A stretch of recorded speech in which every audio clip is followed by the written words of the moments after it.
Hello दोस्तों, नमस्ते। स्वागत है आपका हमारे यूट्यूब चैनल पर। दोस्तों, हम अध्ययन कर रहे थे इंडियन हिस्ट्री में मुगल काल के बारे में। टीच योर सेल्फ जो हमारी बुक है डॉक्टर कामेश्वर प्रसाद द्वारा लिखी हुई, इसका हम अध्ययन कर रहे थे। बाबर, हुमायूं, शेरशाह सूरी को पढ़ने के बाद हमने अकबर के बारे में अध्ययन शुरू किया था। अकबर का सामान्य परिचय, अकबर ने जो विजय की थी उसके बारे में हमने अध्ययन किया। पिछले वीडियो सेशन में हमने अकबर की जो राजपूत नीति थी उसका भी जो है जिक्र किया था। आज हम पढ़ने वाले हैं अकबर की जो धार्मिक नीति थी वो किस प्रकार की थी, और इस धार्मिक नीति में अकबर का जो विशेष रूप से अकबर ने जो धर्म चलाया था, पंथ संप्रदाय जिसे हम बोलते हैं, दीन ए इलाही, तौहीद ए इलाही जिसे बोलते हैं, इस दीन ए इलाही को विशेष संदर्भ में देखने वाले हैं आज की क्लास में। बहुत ही इम्पोर्टेंट होने वाली है आज की क्लास। साथ ही इबादत खाने की स्थापना अकबर ने की थी इसी धार्मिक नीति में, महजर की घोषणा की थी। और अकबर की जो धार्मिक नीति है, इस धार्मिक नीति का जो विकास हुआ है 3 चरणों में, उसको हम देखने वाले हैं। तो चलिए शुरू करते हैं आज की इस क्लास को। बहुत ही महत्वपूर्ण होने वाली है आज की ये क्लास। तो बिना किसी देरी के आज की इस क्लास को जो है शुरू करते हैं। अकबर की जो धार्मिक नीति है, religious policy of Akbar. Akbar की महानता उसकी धार्मिक नीति पर आधारित है। अकबर जो है किसी धर्म में भेदभाव नहीं करता था। जो मुगल काल से पहले जो तुर्क अफगान शासनकाल आया था, उन शासकों ने धार्मिक विभेद किया था। धर्म के आधार पर जो है भेदभाव की नीति अपनाई थी तुर्क अफगान शासकों ने। लेकिन अकबर ने जो है इस नीति को नहीं अपनाकर उदार नीति अपनाई और सभी धर्मों और संप्रदायों में जो है एकता और समन्वय स्थापित करने का प्रयास किया। अकबर की जो धार्मिक सहिष्णुता की नीति है, अकबर की धार्मिक सहिष्णुता की नीति व्यक्तिगत कारणों के अतिरिक्त राजनीतिक उद्देश्यों से भी प्रभावित थी। सभी धर्मों को जो है वो साथ लेकर चलना चाहता था, क्योंकि वह अपने साम्राज्य का विस्तार करना चाहता था। पूरे भारत पर जो है एक सम्राट के रूप में पूरे भारत पर जो है शासन करना चाहता था। इसके द्वारा वह मुगल साम्राज्य को स्थायित्व और दृढ़ता जो है वो प्रदान करना चाहता था। अकबर की धार्मिक नीति के मनोवांछित जो है परिणाम निकले थे, उसको तो जो है अच्छा फल मिला था बाद में इस नीति का। अकबर की धार्मिक नीति को प्रभावित करने वाले जो प्रमुख तत्व हैं वो कौन से हैं? इसमें जो सबसे पहला प्रभाव है वो है वंशानुगत प्रभाव। मुगल काल का जो वंशानुगत प्रभाव है ये इसका जो है प्रमुख कारण है। अकबर को धार्मिक संकीर्णता से बचाने में उसके वंश की परंपरा ने प्रमुख भूमिका निभाई। भारत में अपने राज्य की स्थापना के साथ ही मुगलों ने यथासंभव अपनी धार्मिक उदारता का जो है वो परिचय दिया। चंगेज खान के समय से मुगल जो है धार्मिक कट्टरपन से दूर रहकर सभी संप्रदाय वालों को जो है समान दृष्टि से देखने का प्रयास करते आए थे।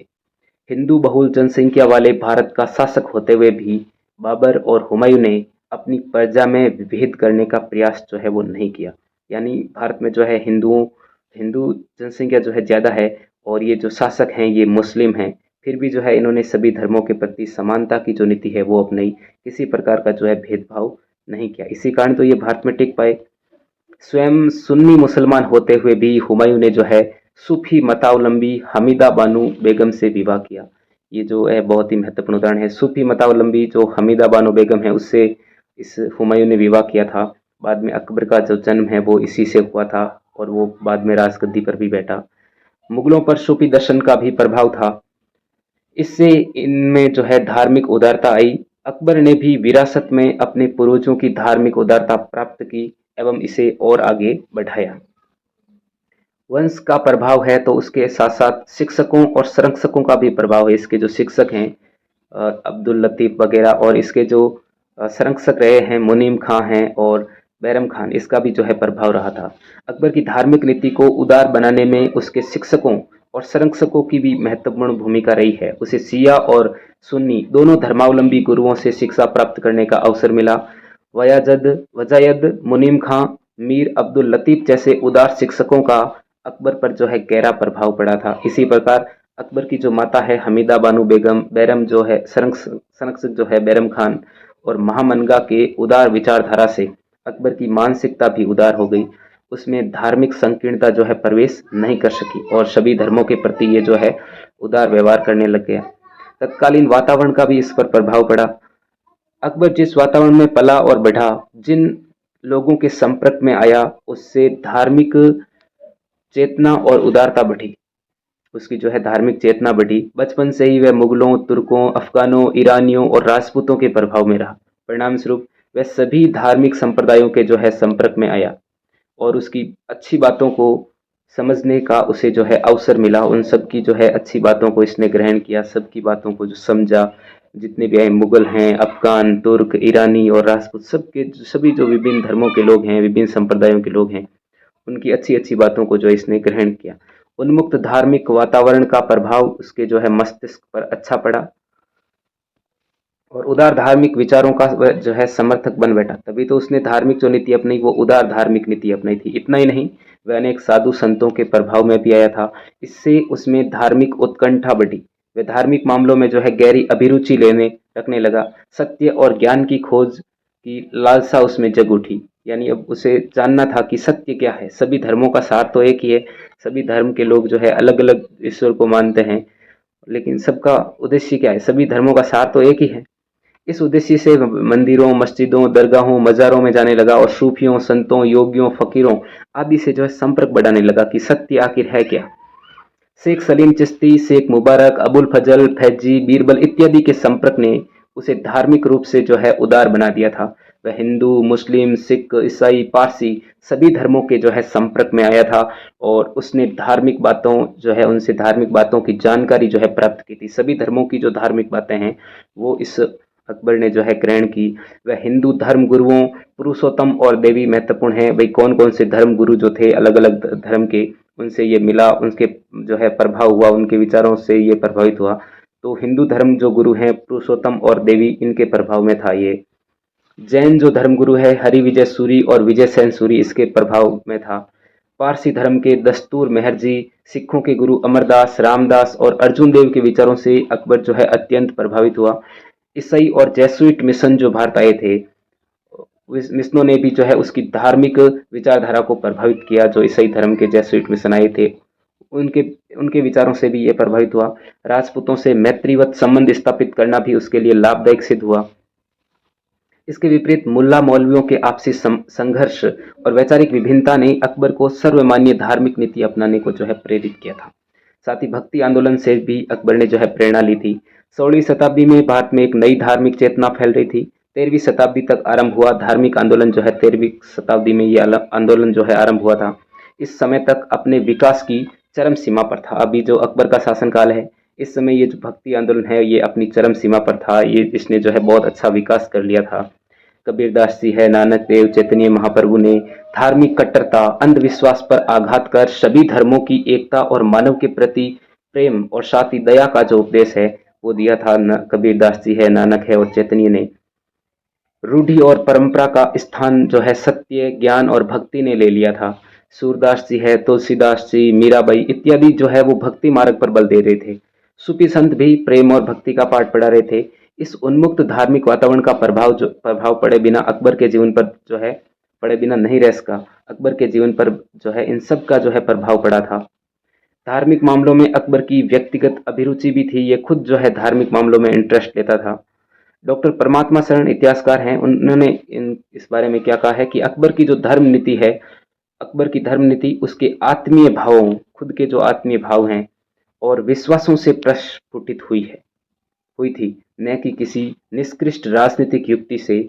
उसकी धर्म नीति उसके आत्मविश्वास से उदित हुई थी। ये डॉक्टर परमात्मा शरण जो है अकबर की धार्मिक नीति के बारे में कह रहे हैं। बहुत ही इंपॉर्टेंट कोटेशन है ये, ध्यान रखना। अकबर धार्मिक मामलों में गहरी अभिरुचि रखता था। वह सभी धर्मों का ज्ञान प्राप्त जो है करना चाहता था और इस उद्देश्य से वह विभिन्न धर्म गुरुओं से मिलता था, हमने अभी बात की थी, और उनसे वाद विवाद करता था। इन धर्म गुरुओं से धर्म गुरुओं से जो चर्चा की है, इन धर्म चर्चाओं से उसके मन में ये बात बैठ गई कि सभी धर्म क्या हैं, सभी धर्म एक हैं और उनका उद्देश्य मानव मात्र का कल्याण करना है। सभी धर्मों का सार एक ही है, सभी धर्म एक ही हैं। सभी धर्म का उद्देश्य जो है वो यही है कि जो मानव मात्र है सभी मानवों का क्या करना है, कल्याण करना है। यानी सारे जो धर्म हैं वो लोक कल्याण की बात करते हैं। इसलिए उसने धार्मिक सहिष्णुता की नीति अपनी, क्योंकि अकबर जो है इतने बड़े साम्राज्य का शासक था, तो उसने भी मानव मात्र के कल्याण के लिए जो है कार्य किया।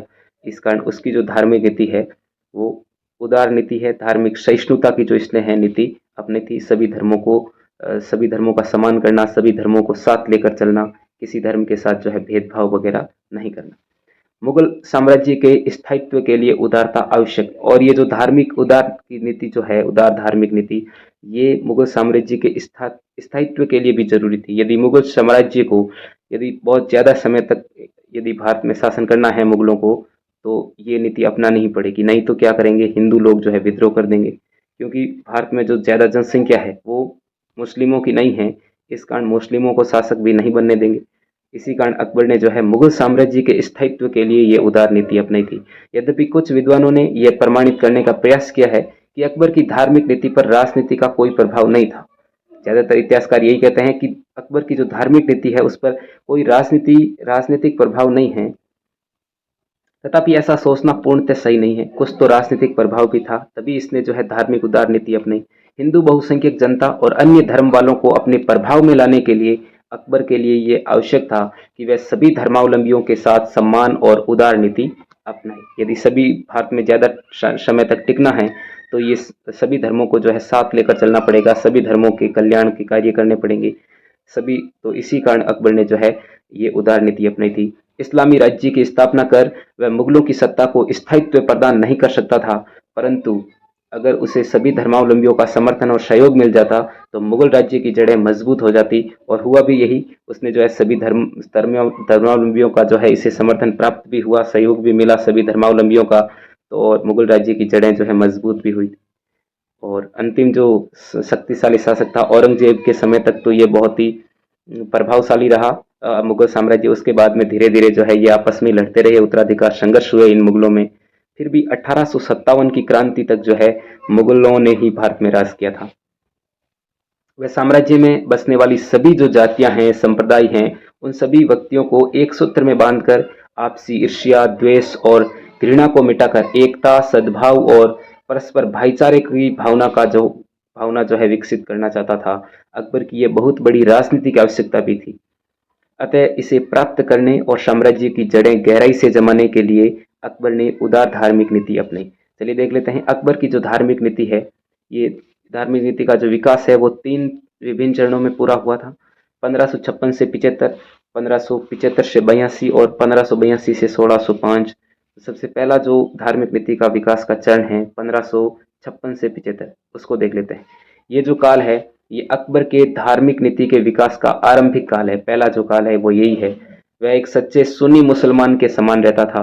अकबर खुद जो है सुन्नी मुसलमान, जो एक सच्चा सुन्नी मुसलमान होता है, अपने धर्म में सबकी आस्था होती है, तो ये भी जो है सच्चे सुन्नी मुसलमान के समान रहता था और इस्लाम धर्म के नियमों का पालन करता था। सभी करते हैं अपने अपने धर्मों के नियमों का पालन। यद्यपि हिंदुओं से जजिया और तीर्थ यात्रा कर इस समय लिए गए, यानी इस काल में 1556 से 75 तक जो है ये कर लिए गए, इस समय लिया गया, लेकिन ये जल्दी खत्म कर दिया था। तीर्थ यात्रा कर जो है 1563 में खत्म कर दिया था और जजिया कर जो है 1564 में खत्म कर दिया था। हालांकि इस काल में जो है ये लिए जा रहे थे। मस्जिदों का निर्माण हुआ, तथापि हिंदुओं पर धार्मिक अत्याचार जो है नहीं हुए। हिंदुओं पर किसी प्रकार का जो धार्मिक अत्याचार है वो इस काल में नहीं हुआ। न तो उनके मंदिर तोड़े गए और न ही जो है उन्हें धर्म परिवर्तन करने को मजबूर जो है किया गया, उन्हें जो है विवश नहीं किया गया। आपकी जो है धर्म परिवर्तन करो, हिंदू से मुस्लिम बन जाओ, ऐसा उन पर दबाव नहीं डाला गया। ये अकबर की धार्मिक उदारता का परिचायक है। इसी काल में 1562 में आमेर की राजपूत राजकुमारी से अकबर का विवाह भी हुआ। इसके राजनीतिक परिणाम के अतिरिक्त धार्मिक और सामाजिक परिणाम भी महत्वपूर्ण निकले। वह हिंदू धर्म के संपर्क में गहरे रूप से आया, क्योंकि पत्नी जी जो है वो आपके हिंदू धर्म की थी, भारमल की पुत्री, तो हिंदू धर्म के संपर्क में आ गया और हिंदुओं को अपने पक्ष में मिलाने के लिए उन्हें अनेक धार्मिक सुविधाएं प्रदान की। उसने स्वयं हिंदुओं के प्रमुख तीर्थ स्थल, हमने कल बात भी की थी, मथुरा की जो है उसने खुद यात्रा की थी। मथुरा उत्तर प्रदेश में इसने जो है खुद मथुरा की यात्रा की थी और 1563 में इसने तीर्थ यात्रा कर को समाप्त कर दिया, क्योंकि खुद तीर्थ यात्रा की इसे जो तीर्थ यात्रा में आनंद मिला, उसी के फलस्वरूप इसने जो है तीर्थ यात्रा को कर जो टैक्स था उसको हटा दिया। 1564 में जजिया भी हिंदुओं से उठा लिया गया, यानी हिंदुओं से पहले जजिया कर लिया जाता था, यानी जो गैर मुस्लिम लोग थे उनसे जजिया कर लिया जाता था, और बाद में इसको भी जो है समाप्त कर दिया 1564 में। अकबर का यह एक बहुत बड़ा कदम था। अपने इस कार्य से वह हिंदुओं का विश्वास और उनकी सहानुभूति पाने में सफल हुआ है। हिंदू भी समझने लगे कि अकबर जो है सभी धर्मों को समान मानता है, ये एक अच्छा शासक है, इसने जो है ये अच्छा काम किया है। सभी धर्मों के ऊपर ये जो टैक्स लग रहा था जजिया कर, इसको हटा दिया है। तीर्थ यात्रा जो कर है ये हटा दिया है। बुजुर्ग लोग जो तीर्थ यात्रा करने जाते हैं वो अब बिना पैसे तीर्थ यात्रा कर सकते हैं, कोई टैक्स नहीं देने पड़ेगा बीच में, सिर्फ जो यात्रा का पैसा है वही लगेगा।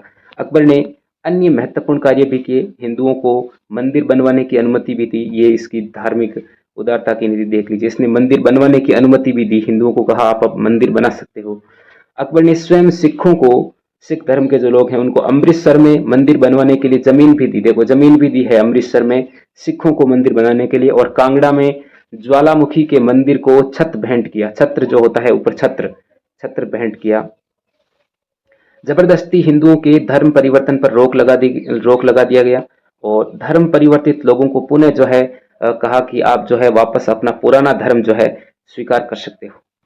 अकबर ने हिंदुओं के अनेक तौर तरीकों जैसे तिलक और चंदन लगाना आरंभ किया। अकबर खुद जो है दरबार में ये तिलक लगा कर आता था और जो हिंदू पर्व हैं होली, दशहरा, दीपावली, वो खुद जो है मनाने लगा।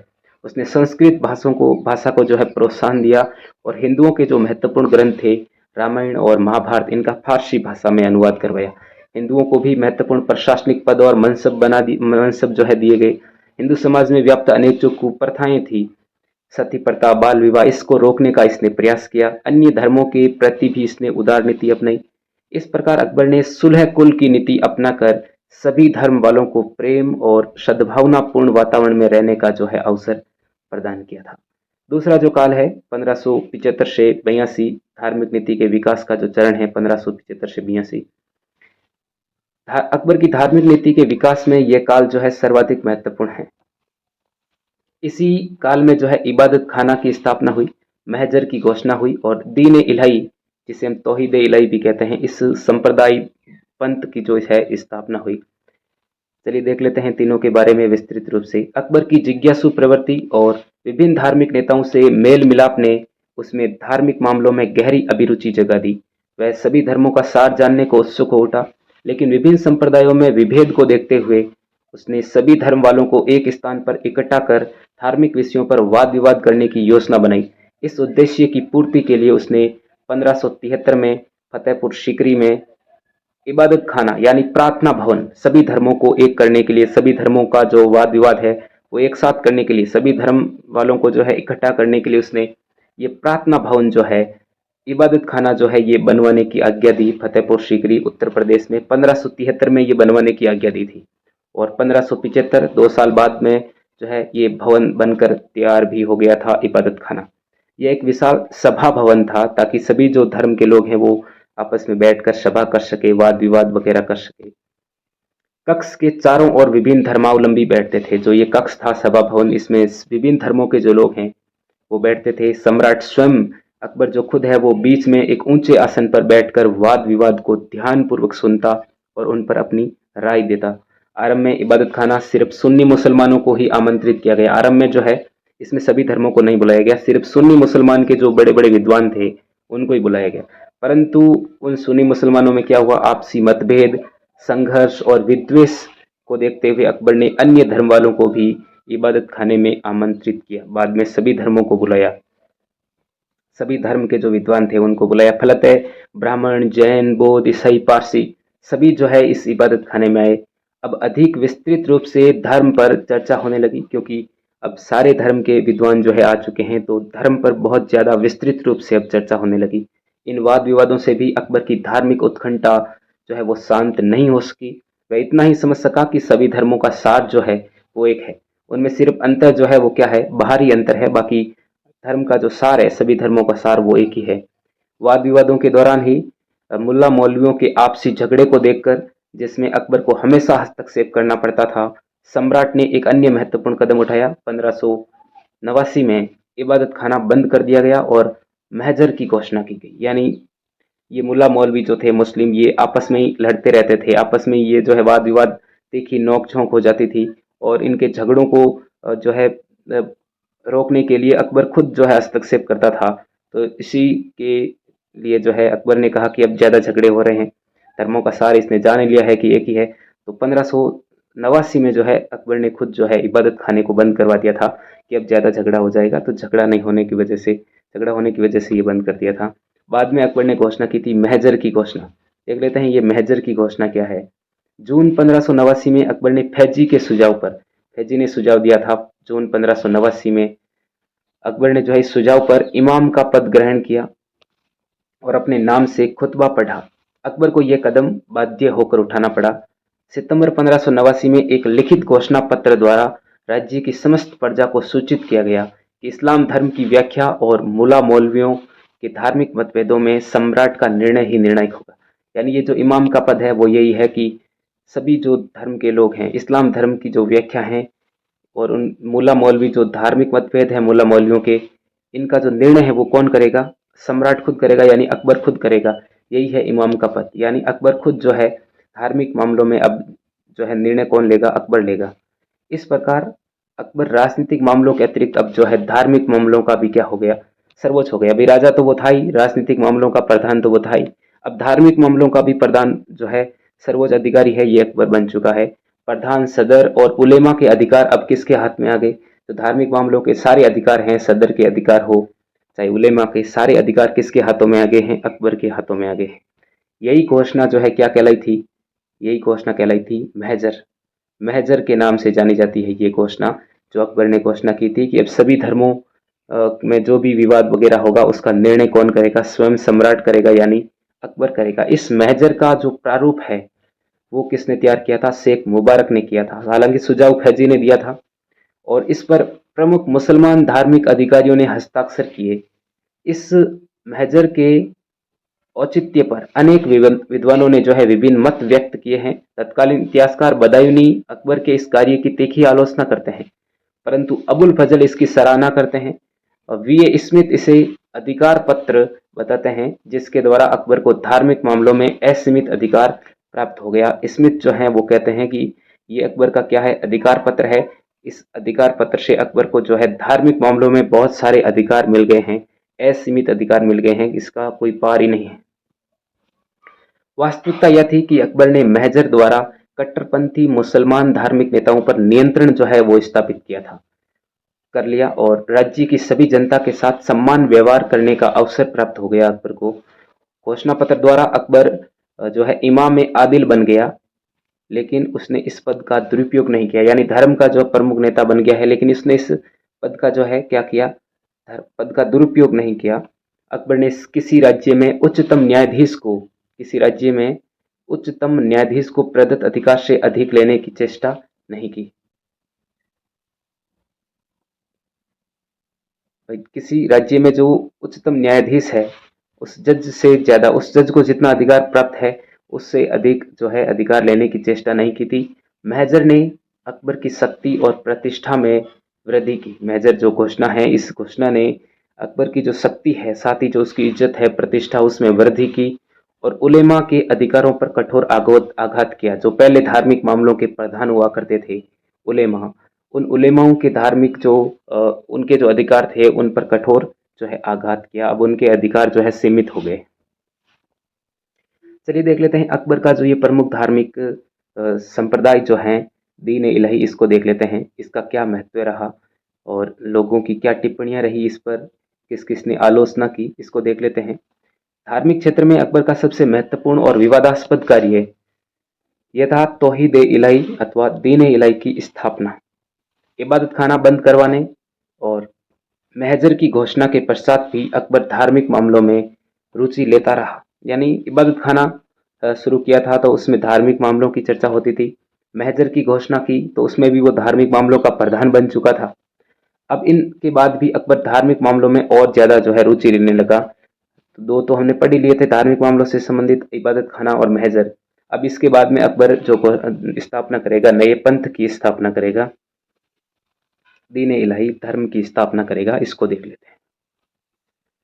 अपने अनुभव और अध्यवसाय से अकबर ने यह बात समझ ली कि सभी धर्मों का जो मूल तत्व है वो एक ही है। बाह्य अंतर तो है इनमें, बाह्य विभिन्नता होते हुए भी सभी धर्म वाले एक महान आदर्शीय शक्ति की सार्वभौमिकता स्वीकार करते हैं। यानी सभी धर्म वाले यही मानते हैं कि जो है ईश्वर एक है, जो सब पर जो है उसकी दृष्टि है, सार्वभौमिक जो है सार्वभौमिक का जो है स्वीकार करते हैं उस अदृश्य शक्ति की। सभी धर्म वाले लोग अपने अपने धर्म में जो है एक व्यक्ति को उच्च मानते हैं, जो है सब उसकी सत्ता को स्वीकार करते हैं तथा उसकी जो कृपा है, उसकी कृपा से उस देव जो सार्वभौमिकता जिसकी स्वीकार करते हैं उस अदृश्य शक्ति की जो कृपा है, उस कृपा से सांसारिक जो कष्ट हैं उससे मुक्ति हम पा सकते हैं। सभी जो है सांसारिक कष्टों से जो है मुक्ति पाना चाहते हैं। धार्मिक विभिन्नताओं और मतभेदों को दूर करने के लिए पूरे देश में सामंजस्य और एकता की भावना जगाने के उद्देश्य से अकबर ने एक ऐसे धर्म की कल्पना की जिससे सभी धर्मों की अच्छी बातों का समावेश कर इसे सर्वग्राह्य बनाया जा सके। इस नए धर्म की स्थापना के पीछे अकबर की व्यक्तिगत इच्छा और धार्मिक आवश्यकता छिपी हुई थी। अपने नए धर्म के द्वारा अकबर मुगल साम्राज्य के अंतर्गत बसने वाली सभी जातियों और धार्मिक संप्रदाय के लोगों को एक सूत्र में बांधकर अपने साम्राज्य को स्थायित्व प्रदान करना चाहता था। उसका जो दूसरा उद्देश्य था वो स्वयं को राष्ट्रीय सम्राट के रूप में प्रतिष्ठित करवाना और सम्राट के पद का महत्व और गौरव बढ़वाना था। वह चाहता था कि साम्राज्य के सभी व्यक्ति उसे ईश्वर का प्रतिनिधि मानकर उसके प्रति भक्ति की भावना पैदा करे, उसकी सत्ता को जो है स्वीकार करे तथा विद्रोहात्मक जो रवैया है वो त्याग दे। नए धर्म का उद्देश्य सभी धर्मों में जो है समन्वय और एकता स्थापित करना भी था। यानी इसका राजनीतिक जो है उद्देश्य से भी इसने जो है इस धर्म की स्थापना की थी।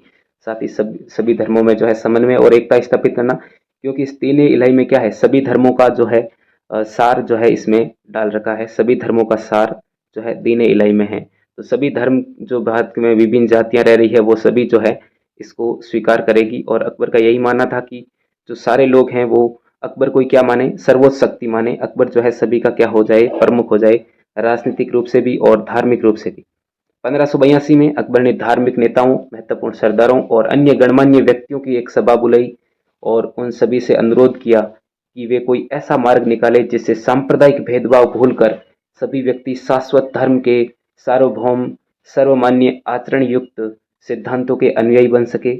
इस सभा ने अकबर से ही ऐसा मार्ग निकालने का अनुरोध किया। सारे सभा में जो लोग इकट्ठे हो रखे थे उन सब ने कहा आप ही बताओ ऐसा मार्ग। फलत अकबर ने 1582 में तौहीद इलाही की घोषणा की। तौहीद इलाही यानी देवी एकेश्वरवाद, यानी ईश्वर जो है वो एक है की घोषणा की, जो बाद में दीन इलाही यानी खुद ईश्वर का जो धर्म है इसके नाम से विख्यात हुआ। ये दीन इलाही के नाम से विख्यात हुआ। अकबर ने जो 1582 में घोषणा की थी तौहीद इलाही की, बाद में ये प्रसिद्ध जो है वो दीन इलाही के नाम से हुआ था। वास्तविकता यह है कि दीन इलाही किसी प्रकार का नया धर्म नहीं था। यह वैसे व्यक्तियों का समूह था जो अकबर के विचारों से सहमत थे और उसे अपना धार्मिक गुरु मानते थे। ये एक प्रकार की सांस्कृतिक गोष्ठी थी जिसके उत्कृष्ट मंतव्यों को वे ही समझ सकते थे जो स्वयं उदारचेता, विचारशील, अनुभवी तथा निष्पक्ष विद्वान हो। सम्राट ने किसी नए धर्म की स्थापना का प्रयास नहीं किया और न ही इसके प्रचार प्रसार की कोई विशेष व्यवस्था की। यानी ये धर्म क्यों नहीं फैला इतना, क्योंकि अकबर ने इसके प्रचार प्रसार की कोई व्यवस्था जो है नहीं की थी। उसने इस किसी धर्म के लिए जो है किसी धर्म ग्रंथ, मंदिर, मस्जिद अथवा विशेष पूजा स्थल को नियत नहीं किया। यानी कोई किताब नहीं, इसके लिए कोई धर्म ग्रंथ नहीं, कोई मंदिर मस्जिद नहीं, इस नए धर्म के लिए कोई पूजा स्थल को जो है इसने निर्धारित नहीं किया, बल्कि उसने नए धर्म को एक सैद्धांतिक स्वरूप जो है वो प्रदान किया था।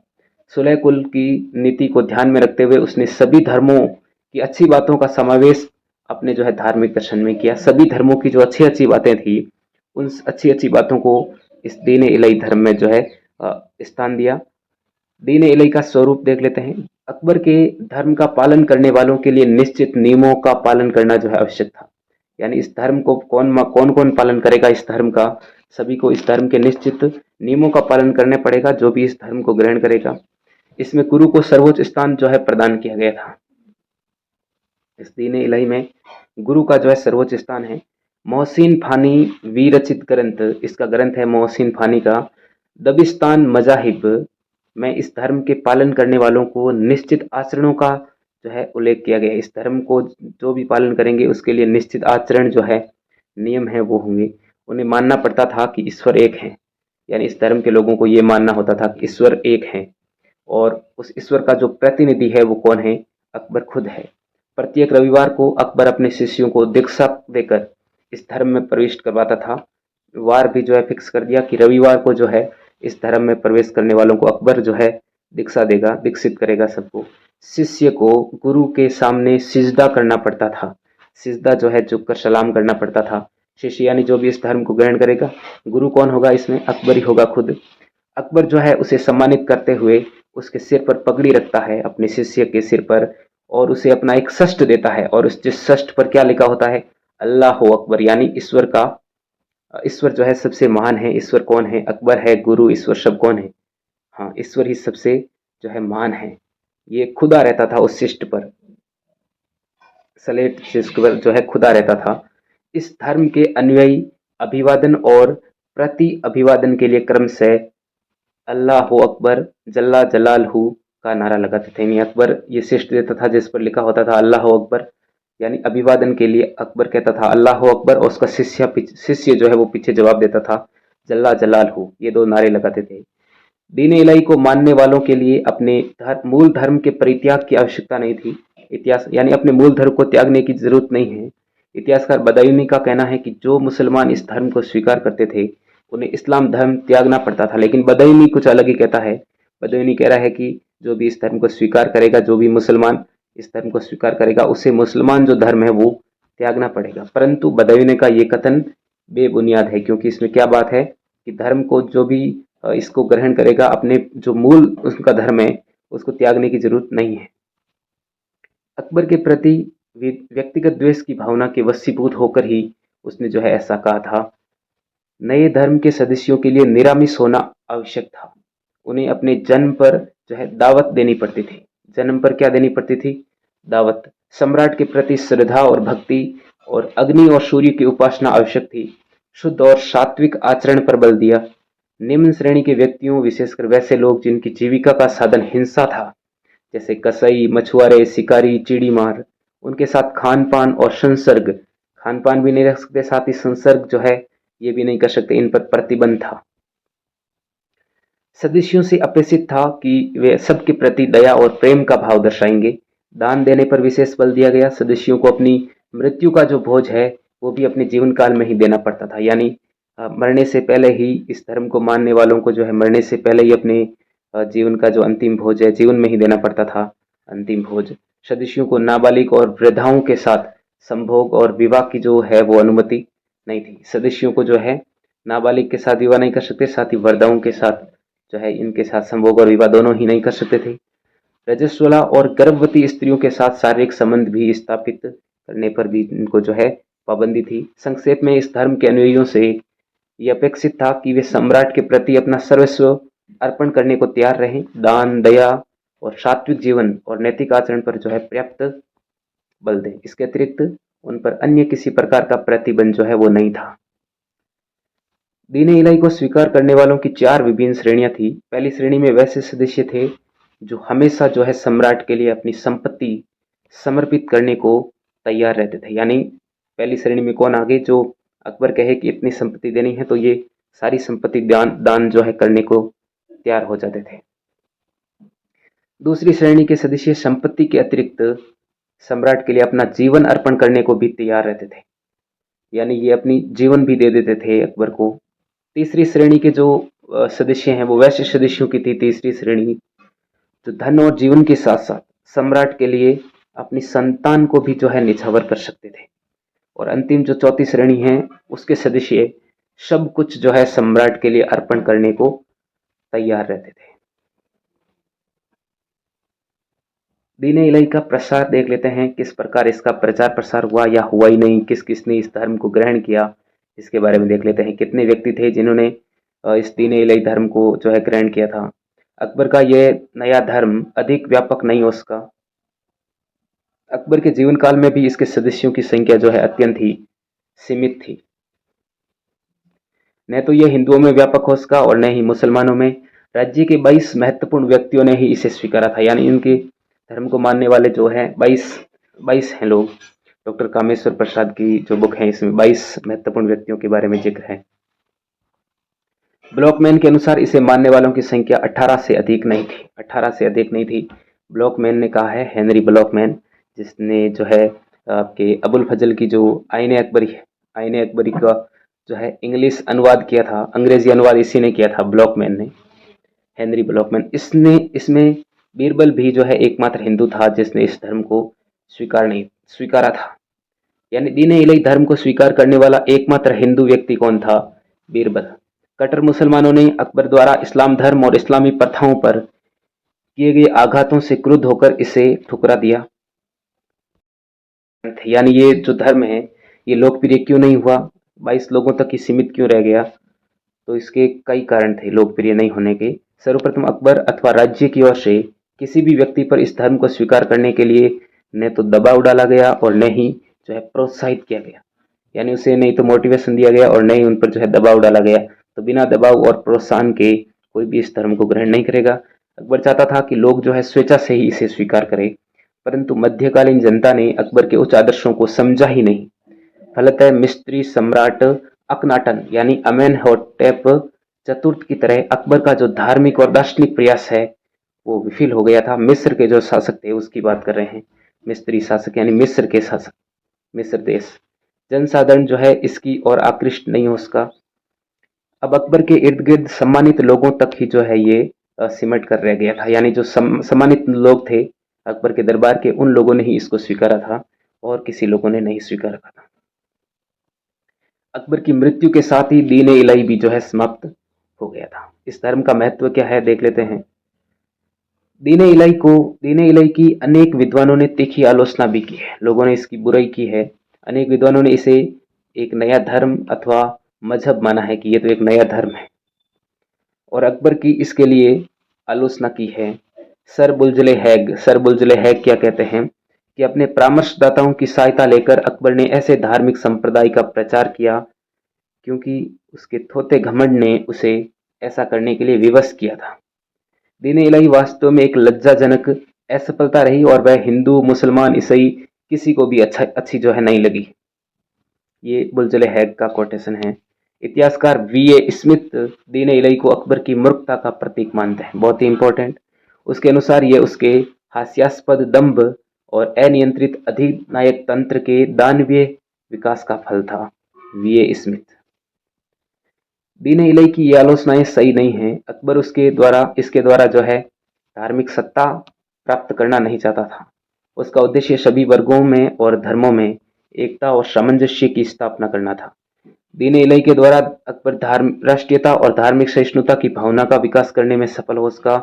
यह उसकी सुलह कुल की नीति के कार्यान्वयन का एक प्रमुख अस्त्र बन गया। इसके चलते धार्मिक विद्वेष बहुत हद तक समाप्त हो गए।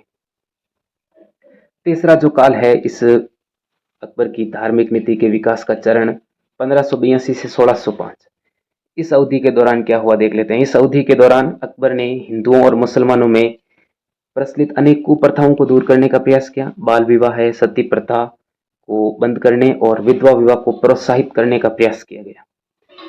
लेकिन अकबर ने कुछ ऐसे नियम भी बनाए जिनकी कड़ी आलोचना जो है कट्टर इस्लाम नेताओं ने की। जो इस्लामी नेता थे उन्होंने अकबर की जो है आलोचना की, निंदा भी की। अकबर ने कुछ ऐसे नियम बनाए, कौन कौन से थे वो। 1584 में हिजरी सन के प्रयोग को बंद कर सौर वर्ष को प्रचलित किया गया। गो मांस भक्षण पर प्रतिबंध लगा दिया गया, लेकिन आवश्यकता अनुसार शराब पीने की जो है इजाजत दी गई। राजमहल के निकट शराब की एक दुकान खुलवाई गई। मुसलमानों पर दाढ़ी रखने का प्रतिबंध लगाया गया। बहु विवाह को नियंत्रित किया गया। गहने और रेशमी वस्त्रों के जो है धारण पर प्रतिबंध भी लगाया गया। सार्वजनिक प्रार्थनाओं, अजान और रमजान पर भी पाबंदी लगा दी गई। अनेक शेख और फकीरों को देश निकाला दिया गया। 1591 में वैश्याओं और पैसा रख करने वाली औरतों को शहर से बाहर एक जो शहर है, बस्ती है, शैतानपुरा में रखा गया। उनके पास जाने वाले लोगों पर निगाह रखने के लिए पदाधिकारी भी जो है नियुक्त किए गए। अकबर के इन कार्यों को गैर इस्लामी माना गया, यानी मुसलमान सारे नाराज थे इन कार्यों से, अकबर के जो इस्लामी लोग थे, और उस पर इस्लाम धर्म त्यागने का आरोप लगा। उसे काफिर की उपाधि भी दी गई अकबर को। इतिहासकार बदायूनी ने अकबर के इन कार्यों की निंदा की है और आरोप लगाया कि वह हिंदुओं को हिमायती है और मुसलमान और इस्लाम धर्म का कट्टर विरोधी था। कुछ तत्कालीन जैसुइट लेखकों ने भी अकबर पर इसी प्रकार का आरोप लगाया था। परंतु ये सारे आरोप जो है गलत है, निराधार है, इसका कोई आधार नहीं है। अकबर की धार्मिक नीति का उद्देश्य किसी भी धर्म की उपेक्षा और दूसरे को अनावश्यक प्रश्रय देना नहीं था। वह तो धार्मिक सहिष्णुता की नीति में विश्वास रखता था और इसके लिए उसने प्रयास भी किया। उसने अपनी धार्मिक नीति द्वारा साम्राज्य में रहने वाले सभी लोगों को एक सूत्र में पिरोने का जो है प्रयास किया था। यही जो है अकबर की सबसे बड़ी उपलब्धि थी। यानी अकबर की धार्मिक नीति बहुत ही अच्छी थी। सभी धर्मों को समानता की नीति, सुलह कुल की जो नीति है वो बहुत ही शानदार रही। तभी तो अकबर ने जो है इतने बड़े साम्राज्य पर शासन किया, धार्मिक मामलों का भी प्रधान, राजनीतिक दृष्टि से भी प्रमुख। तो आज की क्लास में हमने देख ली धार्मिक नीति। अगले वीडियो सेशन में हम देखेंगे अकबर का प्रशासन। धन्यवाद।